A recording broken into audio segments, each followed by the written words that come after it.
Okay. Owning My Truth series. I went numb figuratively and literally. All right. In my late teens and through my 20s, I became somebody who I barely recognized. I now know that I was for sure in survival mode, but every now and then the real me would bubble up inside, and for various reasons I just stuffed her down and down and deeper, and I never felt like it was safe to show her to the world. I was so lost and so numb and so depressed that I was completely oblivious to the world around me, that I went completely numb emotionally to the highs and to the lows of life. I was, on lack of better term, I was on autopilot the whole time for so long. And the worst part of it all was that I never truly understood how bad it was. But my body did. And my body gave me a huge wake-up call when I was around 22. Honestly, due to the numb state I was in, my timeline for when things actually happened is really, really hard to pin down. But I feel like 22 is pretty accurate, because I was at the tail end of still living in my first apartment, like we talked about in my other Owning My Truth. And my father had already been deceased for a while. So I feel like 22 is a pretty accurate time frame for this story. But one day I woke up and I just felt strange. Like, there's not even really a word that can describe how I was feeling. I just felt off and I felt strange. Like, I felt like something was wrong. And I tried to speak aloud, and then I realized for sure something is wrong. I went to the bathroom and I looked in the mirror and I saw that my face was paralyzed. Like, half of my face, my left half to be precise, did not work. I tried to speak again and my voice was really muffled and slurred. And I tried to smile while I looked at myself in the mirror, and only the right side of my face worked properly. My boyfriend at the time, he got up and he started getting ready for his work day, and he didn't seem too concerned, which I'm actually thankful for, because if he showed any real concern, I probably wouldn't have handled it so calmly. He didn't seem panicked at all.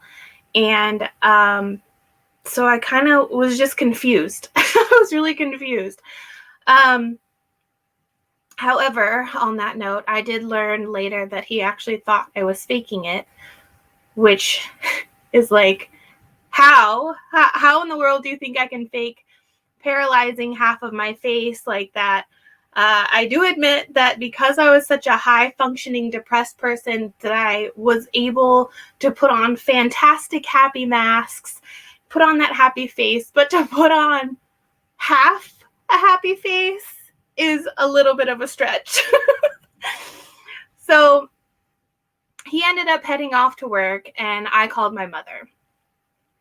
And my family doctor was still in my hometown, the town my mom lives in, and I was about a half hour away. So she told me she was going to call my doctor's office and try to make an appointment, as I was heading down her way, to just come down and she'll try to make an appointment.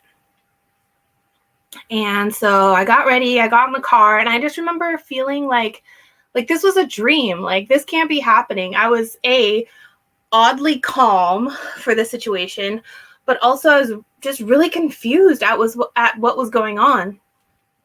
And on my drive down, my mom called back and she said that the doctor's office actually recommended that we head straight to the emergency room because they didn't think that they had the proper equipment to test me for the symptoms that we were telling them. So we agreed that my mom and I would meet at the ER room. And now that I am like recalling that day, I don't really remember my mom's reaction to it all. Like, I don't remember her face when she saw me for the first time. I know I greeted her and I smiled, and clearly it would have come across as non-functioning. But I think maybe she might have been in shock as well after she saw me. I'm not quite sure, but we were both pretty calm at the moment.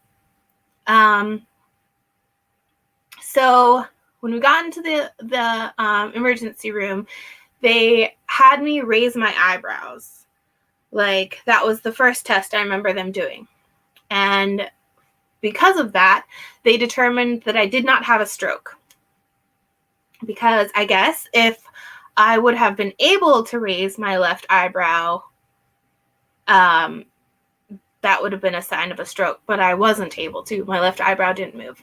So next, they had me take a CAT scan or an MRI. I get those two confused. I'm not sure. Just, sitting in the tube and having the machinery go around your head. So I think that's a CAT scan. But so they had me do that. And then my mom and I both waited for the doctor to come into the emergency room. And when he did, he said that I had Bell's palsy. And my mom asked the doctor what that was, and much to both of our surprises, excellent bedside manner, he literally said, "You can Google it." And we were both like, "What?" "You can Google it," he said. That was the first time during this whole ordeal that I remember my mom actually showing emotion, and I could almost physically see her bite her tongue, and all I remember her saying was, "Humor me." So he began to tell us that Bell's palsy is, there's a little nerve behind your ear, and it's encased in a bone. And so something happens to inflame the nerve, which then obviously enlarges inside of the bone and then gets pinched off by the bone casing. I'm not medically inclined, but that's how I remember it being explained to me. So we're like, okay, so I have a pinched nerve and it paralyzed half my face. So what caused this pinched nerve? Like, how did this even happen? And they said that they're unsure of how it happens, but most likely due to stress. And the whole time I'm like, I'm not stressed. I don't know what you're talking about. I'm fine. Like, I was just about to move out of our first apartment into the upgraded apartment. And there was a few other cool things that were happening. Like, I didn't feel stressed at all. But in retrospect, clearly I didn't feel anything. I was completely numb to the world. So they tell me it's due to stress. We ask how long it's going to be. And they literally couldn't give us any answers. It was like 25 people in 100,000 people get Bell's palsy. Super rare. But after I talk about it, when I've explained it to other people, they have known people who have had it. So I don't feel like it's as rare as, or maybe it's becoming more popular, becoming more commonplace in the last decade. Oh my gosh, it's been a decade since I had it. We asked them how long it would be till I fully recover. They said could be anywhere from a month to years.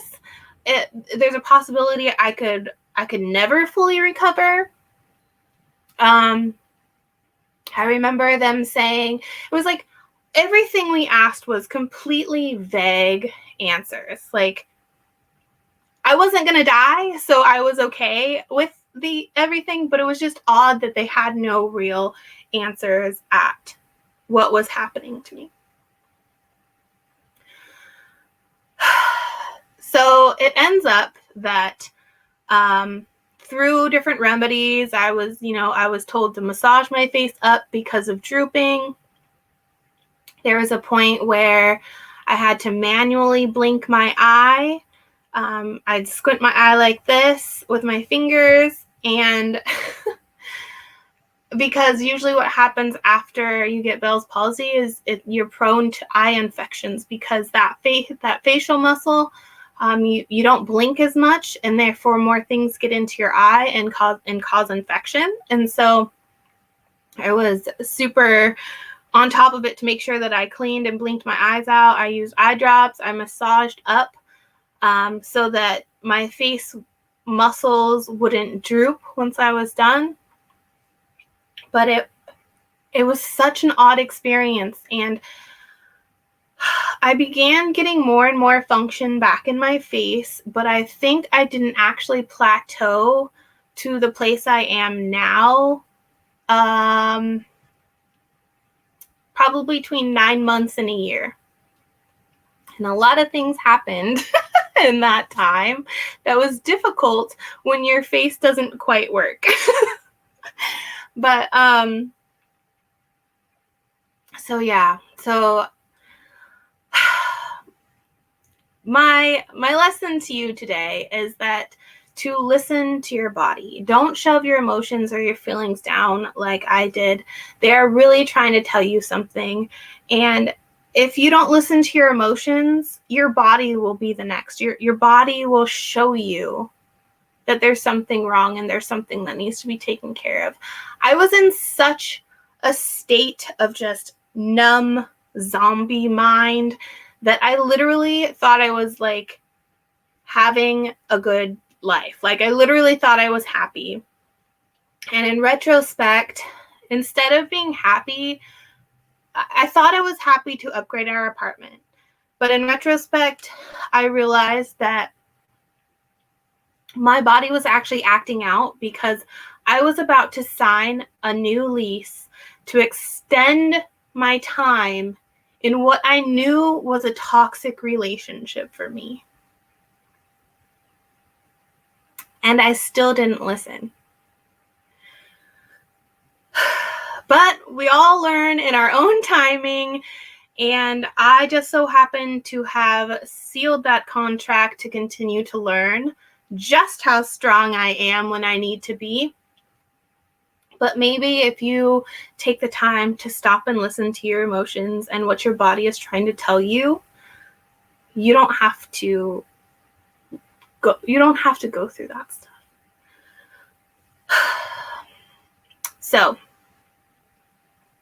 please remember to grow through what you go through. Thank you for listening to my story and letting me own my truth about this situation, how I went numb, literally and figuratively. And I love you, and we will talk soon.